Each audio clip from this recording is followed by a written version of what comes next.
شامی صاحب، 26ویں آئینی ترمیم کو منظور ہوئے 1 سال مکمل ہو گیا، لیکن معاملہ جو ہے وہ عدالت میں ہے، اعتراضات بھی ہیں، خدشات بھی ہیں، الزامات بھی ہیں۔ کیا وجہ ہے سر کہ ایک کام جو کہ اسٹریم لائن کرنے کے لیے کیا گیا تھا کہ جی حالات بہتری کی طرف جائیں گے، جو مشکلات درپیش ہیں، اس میں پھر یہ ابھی بھی جو ہے وہ لکونے کیوں نکالے جا رہے ہیں اور لوگ جو ہیں وہ عدالت سے کیوں رجوع کر رہے ہیں، اسی عدالت سے جو اسی کے نتیجے میں بنی ہے آئینی ترمیم کے؟ دیکھیے، مختلف سیاسی جماعتوں نے، وکلاء نے، تنظیموں نے یہ اس کو چیلنج کر رکھا ہے، اور ان کے وکلاء جو ہیں دلائل دے رہے ہیں۔ ہمارے دوست اکرم شیخ صاحب جو ہیں ماشاءاللہ وہ بھی بڑے طویل عرصے کے بعد منظر عام پہ آئے ہیں اور بہت پرزور دلائل دیے ہیں، اور ان کی بڑی وائرل ہوئی ہے گفتگو سوشل میڈیا پہ، اور لوگ اس کو یعنی فارورڈ کر رہے ہیں۔ بات یہ ہے کہ 26ویں ترمیم ہوئی ہے جو، اس کے بعد یہ ہوا کہ ایک جو کانسٹیٹیوشنل جو مسائل ہیں ان کے لیے ایک بینچ الگ قائم ہو گیا، آئینی بینچ، ٹھیک ہے، اور جو دوسری کورٹ ہے وہ اپنے کام دوسرے کر رہی ہے، اپیلیں سن رہی۔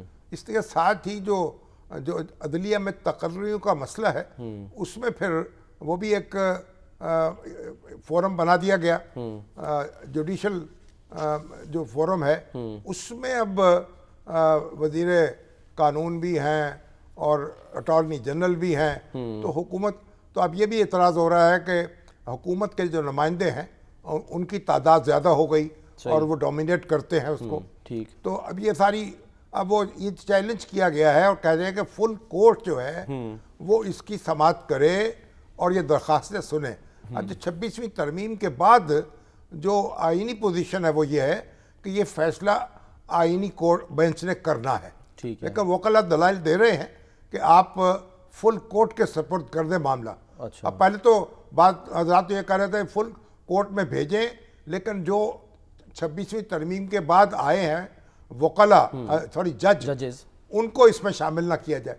لیکن اکرم شیخ صاحب نے تو یہ دلائل دیے، اور دوسرے دوستوں نے، شب رضوی صاحب، دوسرے لوگوں نے یہ کہا کہ نہیں، فل کورٹ 26ویں ترمیم سے پہلے کے جج ہوں یا بعد کے ہوں، وہ سارے سنیں اس مقدمے کو۔ اب یہ ریفرنس یہ بھیج سکتا ہے، یہ بینچ یہ فیصلہ کرتا ہے کہ نہیں کرتا، اب دیکھتے ہیں۔ لیکن اگر فل کورٹ میں یہ معاملہ ریفر ہو جائے تو میرا خیال ایک دفعہ لوگوں کو ایک سکون ہو جائے گا اور سماعت کھل کے ہو جائے، اور 26ویں ترمیم کو جو لوگ چیلنج کر رہے ہیں ان کو بھی ایک تسلی ہو جائے گی۔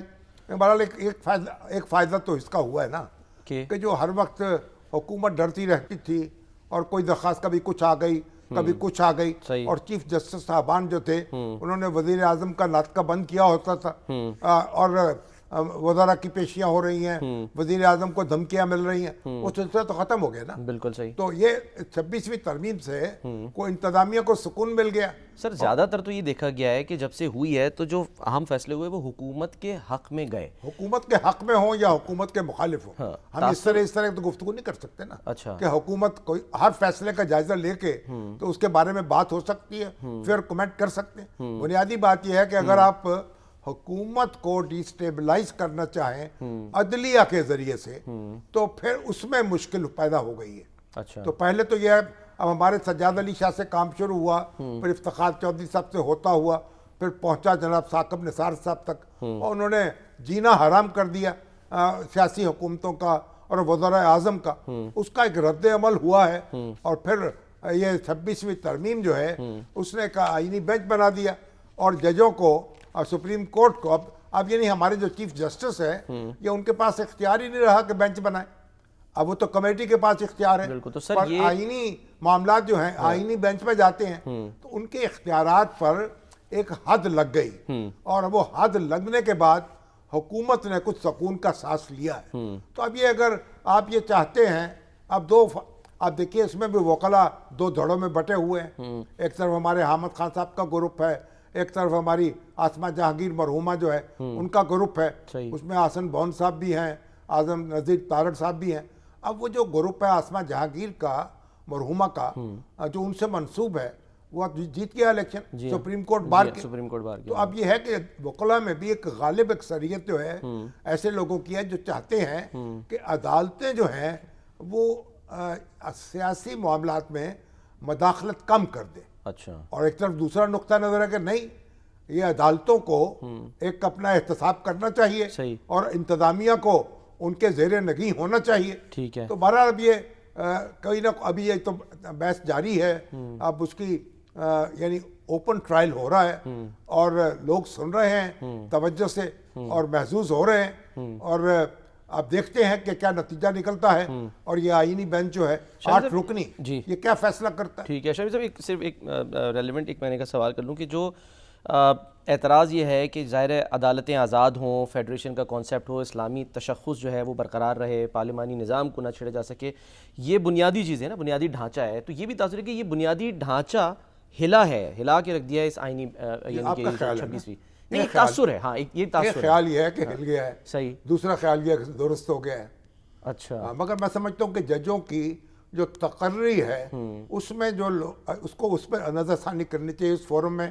اور اکرم شیخ صاحب نے بھی یہ دلائل دیے ہیں کہ بھائی جو اٹارنی جنرل ہیں اور جو وزیر قانون ہیں اور ان کے مطلب ہے وہ نان ووٹنگ ممبر ان کو ہونا چاہیے. اچھا. یعنی یہ جو ہے عدلیہ جو ہے اس کے پہلے تو اختیار انتظامیہ کے پاس تھا، ٹھیک، پھر عدلیہ کے پاس آیا، اور جب عدلیہ کے پاس اختیار آیا تو اس نے بھی ایک ہاتھ بچا دی.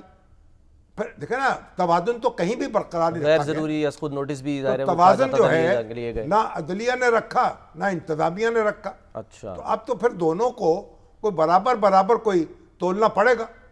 یعنی اب یہ انتظامیہ جو ہے اس کو بھی اس کا بھی اختیار محدود ہونا چاہیے. اچھا. لیکن عدلیہ کا بھی یہ نہیں ہے کہ آپ بغیر سوچے سمجھے جو ہیں مختلف جو نامی گرامی لوگ ہیں ان کے چیمبرز کے لوگ جج بنتے چلے جائیں.